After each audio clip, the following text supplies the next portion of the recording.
What a tune. It's one of my all-time favourites, and it is of course Papua New Guinea by Future Sound of London. I want to take you along with me on the journey I had to really dive into every molecule of this track and find out exactly what's going on. I got help from a couple of you guys, which was absolutely amazing. One of Roland's top sound designers, and I had an epic journey trying to recreate the strings, which according to Sasha, he tried to do for 10 years without managing it. Let's see if I manage to recreate those. Let's dive deep into this wonderful tune, look at the samples, the synths and the secrets that went into making this classic track. So let's listen from the top.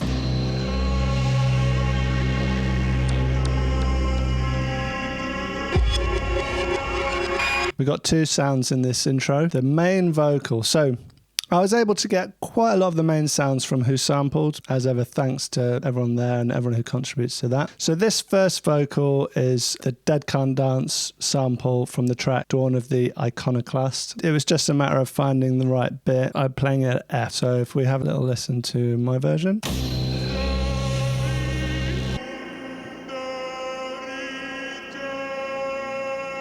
If we listen to it without the EQ, there is quite like a deep note underneath it.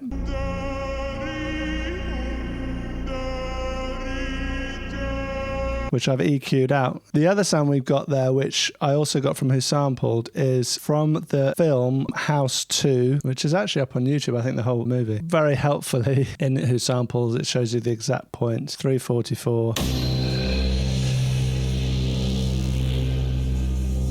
What do you want? That's that. So we put them together and we get this.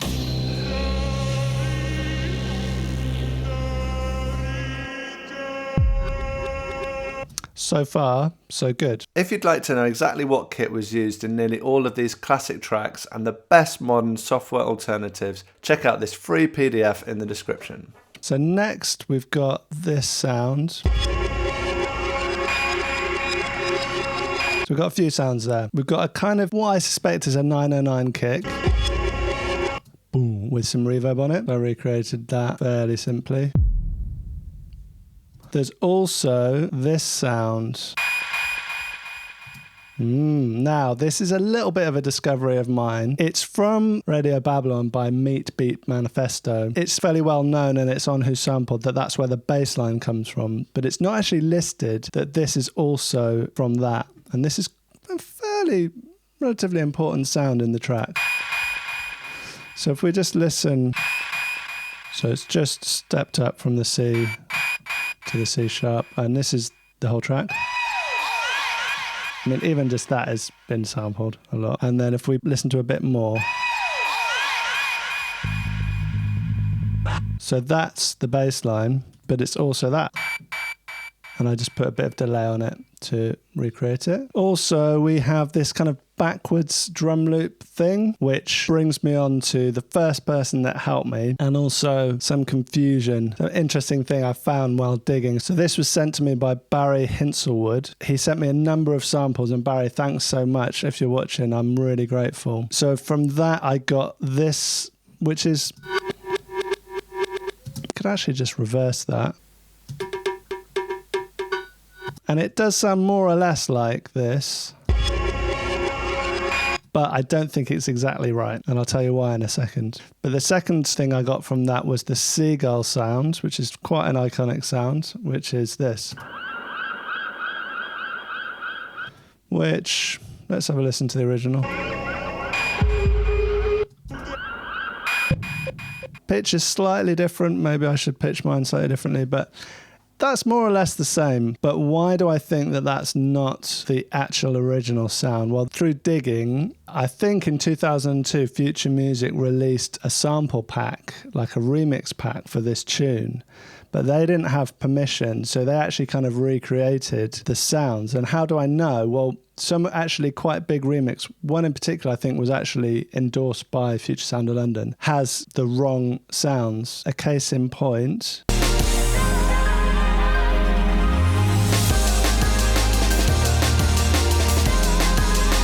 I can play this for you. Now that does sound quite similar, but this is the real one.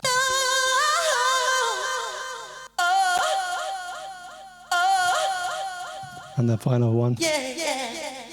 That is listed on Who Sampled, but on Who Sampled, the track that the YouTube video they connect to is not the a cappella. So I actually bought this from Germany, took a few weeks to arrive, and I sampled it from the vinyl. So I'm proper old school.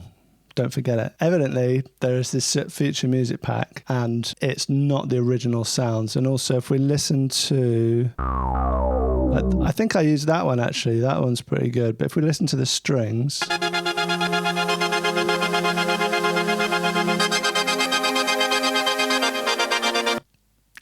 It's all right, isn't it? But it's definitely not the real strings, and I should know because I've poured a lot of sweat and tears into really trying to recreate those strings and failing. So we've got the kick and some effecty samples. And we've also got the main vocal going on and the Radio Babylon sound. So I've got this more or less.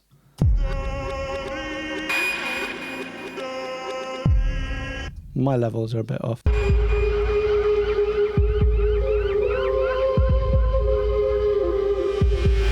Now, I searched for this flute.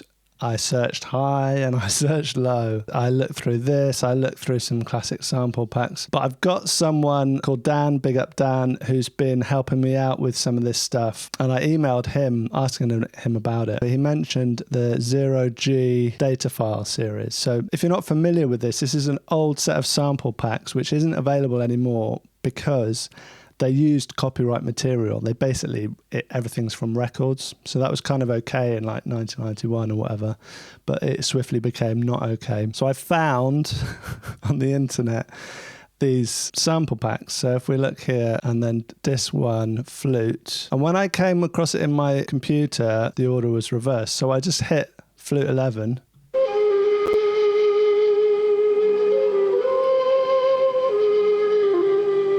Oh my God, that's it, isn't it? I was so happy to find that. Big up Dan. Anyway, I was really glad to find that. So we've got the flute, we've got the Babylon sounds, and we've got the seagulls. So this is my recreation.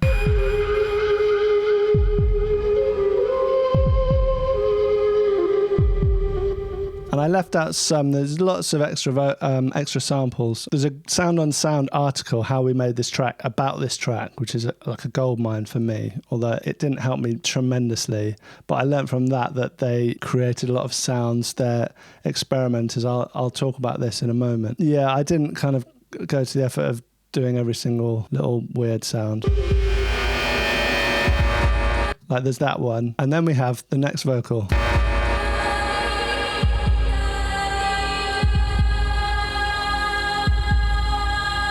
So this is on C3.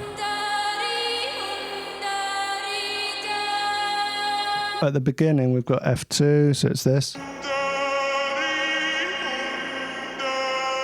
And then for the main vocal is actually, it's not pitched. It's the same pitch as the original track.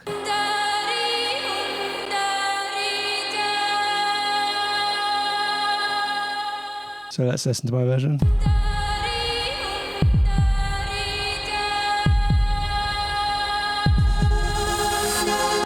Okay, that brings us on to the strings. And you might notice that I've got strings that sound very much like it. And that's because in the end, I had to admit defeat and I managed to find these in a different mix. There are tons of mixes that Future Sound of London did of this track, but there's also tons of unofficial mixes and semi-official mixes. So this is one of the original band's mixes, the Dumb Child of Q mix, and I found it more or less on its own. But let's go back to my journey in trying to recreate this. I know that they did have one of these synths, the Roland JX3P. That's from the Sound on Sound article. So I tried to get the chords. We've got the rough chords. So it's basically F minor, A flat major, and G minor. What I did is I sampled those chords and I actually sampled them lower as well. And what I did is put them into a sampler in different zones. So basically I had to trigger each chord separately, and what I tried to do was play them at multiple pitches.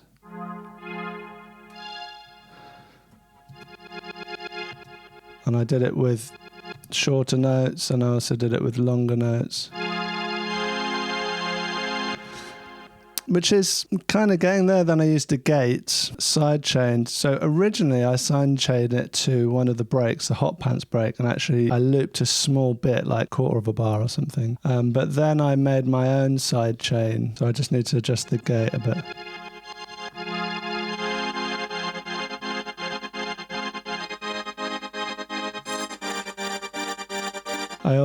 I think I used Decimort, so this kind of recreates the sound of an old sampler. It was less high fidelity, and I think I did that when I recorded it, and I put this on as well to try and get that kind of sound, and then added delay, which is a tape delay, space echo, which I know they had.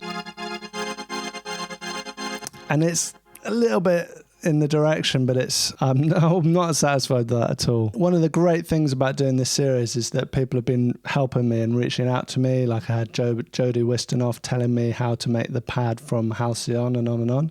It's amazing. Thank you for that. And also one of Roland's top sound designers, Don Solaris, reached out, I think in my Orb video. So I actually reached out to him. I was like, how do I do this? Can you help me? Because originally he said, oh yeah, it's not too, I think he said it was trivial, and I showed him a video of all these convoluted things I'd been doing to try and get closer, and this is what he said. So yeah, to me it sounds like sampled first, processed, then gated, then delayed. They use Akai's, and when you transpose it, use a very smooth algorithm. So I kind of did the best I could to do that. Then I sent him this video going through my process. This is what he said. I watched your video, but I have to admit, deconstructing Brian Duggan's to one-to-one is impossible. He uses chains of effects and DIY always, all the time. And here's an example, their kind of process. The guy is almost obsessed with it, and without knowing the exact effects processor, you'll be wasting precious time and energy. There's definitely an exciter there, adding that airy feel, but it is probably sent to some sort of reverb as well, and then sampled. And essentially he said he read the interview and said, oh cool, it's the JX3P, but it doesn't quite sound like it, and maybe with spectral analysis you could reverse engineer it, but it would take between 8 to 12 hours. Actually, I don't think I could do that even if I had 100 hours. And he said he would never go down that route. A heavy experimenter, he probably would not be able to create that pad himself nowadays. So when I hear that from a top sound designer, I know that maybe I need to admit defeat. And I think that's true. They've got such an experimental way of working, they probably couldn't just recreate it perfectly. And as I mentioned, Sasha has said he spent 10 years trying to create this sound and failed. So I feel like I'm in quite good company and failing to recreate this string sound. To be honest, it was really depressing me because I like to get fairly close. Like when I make these videos, that's something I'm looking for, is getting more or less my version sounds like the real version. I had a look through the other remixes and I found this Dumb Child of Q mix, and apart from there's an extra sound and there's the kick in it, which is fairly easy to EQ out, but it's this. So this is without the EQ.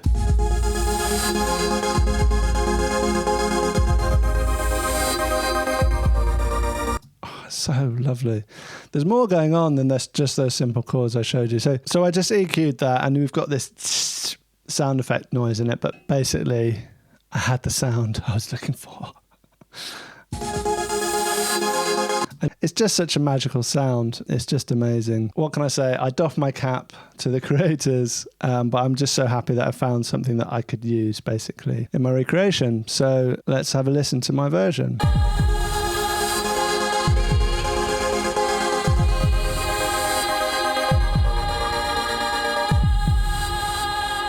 Okay.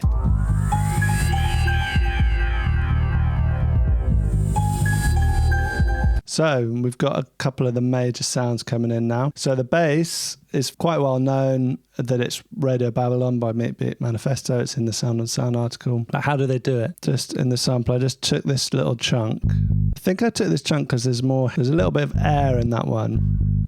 So I took this and just repeated it essentially. And then played. So it's the same sample, just pitched down from C to G. I'm pretty sure that's what they did, because if you listen to it, the rhythm changes. So it goes da da da da da da da da da da da. Let's have a listen to the original. Da da. That's looped, and then we've just got it played original. And my version.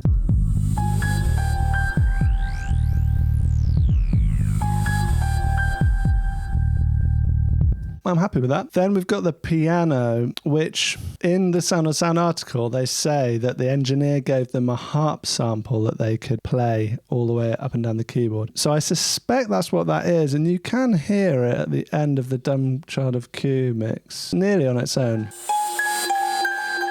And it doesn't sound quite like a piano, but I got a harp sample to try and do it as they did it, and it sounded like this. Essentially, a harp and a piano, they're not miles away. They have quite a bit of a similarity of sound. But I didn't really think that was very good. And I just got a piano, and to be honest, I was happy with that. It's just these notes. And with a nice reverb, I think it sounds good. So that's G sharp octaves, and then G natural octaves.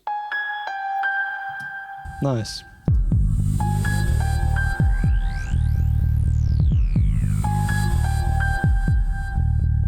So we're getting there slowly, we're getting towards the drop, making us way. It's over a minute in. Let's crack on a bit faster. We've just got a lot of this. So I've been naughty, actually. This bit I haven't really recreated because it's got a lot of sounds that I wasn't able to make.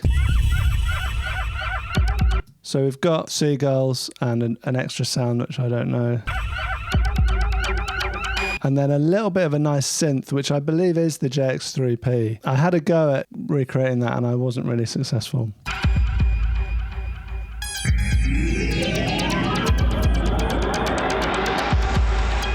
So all these kind of sounds, I'm pretty sure they made by experimenting, and they said in the article they just sprinkled them in.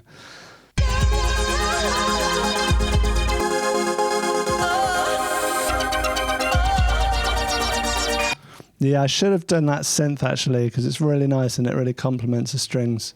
I did try with an arpeggiator. I put the chords in.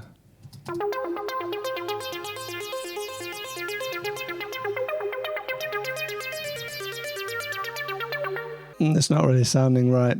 I just kind of ran out of time and energy. It's so deep to really try and get into this track.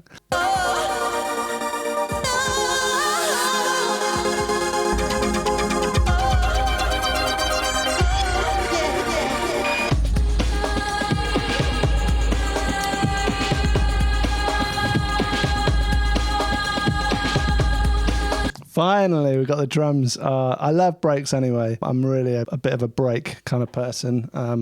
You know, I grew up on hip hop. I love breakbeat, like new school breaks or whatever. The hybrid mix of this is my favorite remix. So what have we got here?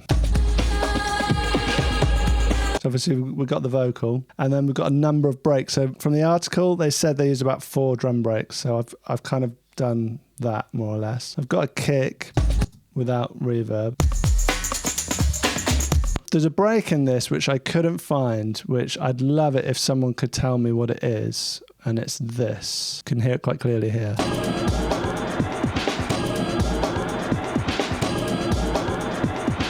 But I was unable to find it. But what I've kind of done is shown more or less the process that they did, which is mix a lot of breaks. So one thing in Who Sampled is they said from the Helter Skelter remix of Shelter is this break,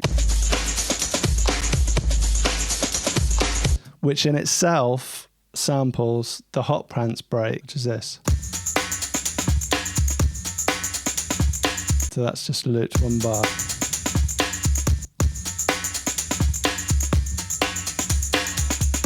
One of my all-time favourite breaks, that. But it's got a few other sounds going on. So I did like a crude recreation of that with a rim shot. Let's play my rim shot and my Bobby Bird break.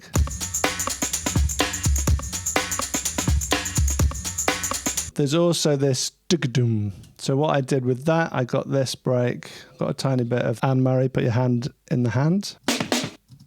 So all together that sounds like this. I'm just getting a bit closer. And then I just threw in another break, which is really not right, but it kind of gives something of the feel. So when we have all those together, we have this. which, you know, let's listen to the original. It's a flavour of it, isn't it? It's like ballpark. Yes, but we still haven't got the drop. We're so lucky. Oh, I've got some beats, but we haven't got the drop until here. So let's have a listen.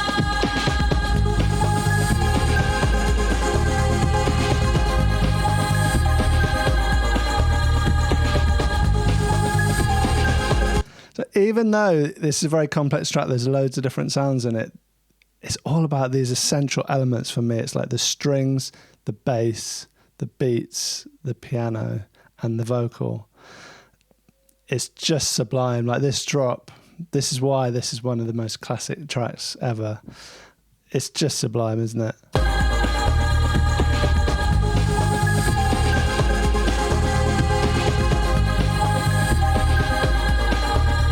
So let's have a listen to my version.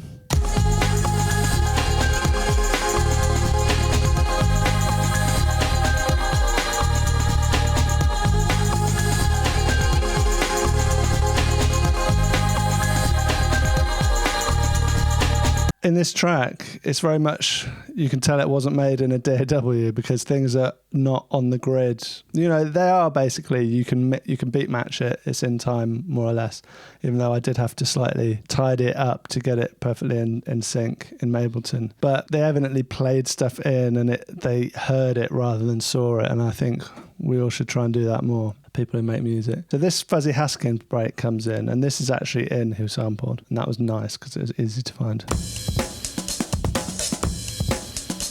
And actually, if you want to hear the longer version, got a nice little fill. So that comes in here. It's quite hard to hear. It's louder in my version.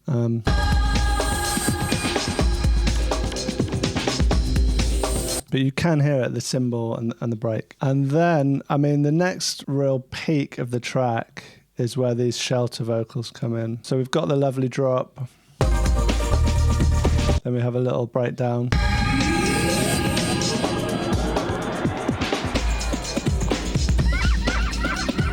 Seagulls. Bit of synth. But then we drop in, this is like the big drop with the shelter vocals.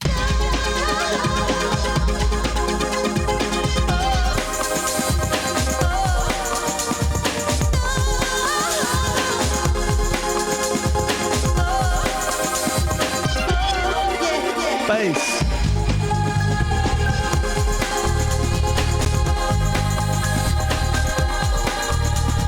So that magic combination of the bass, the piano, and the vocal and the beats.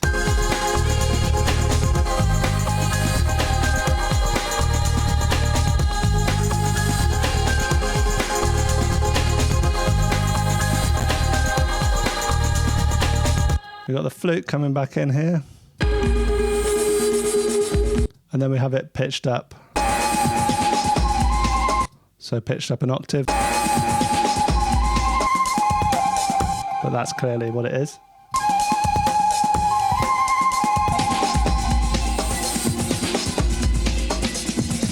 There's an extra little vocal sample coming in there. Don't know what that is. And then dropping in here.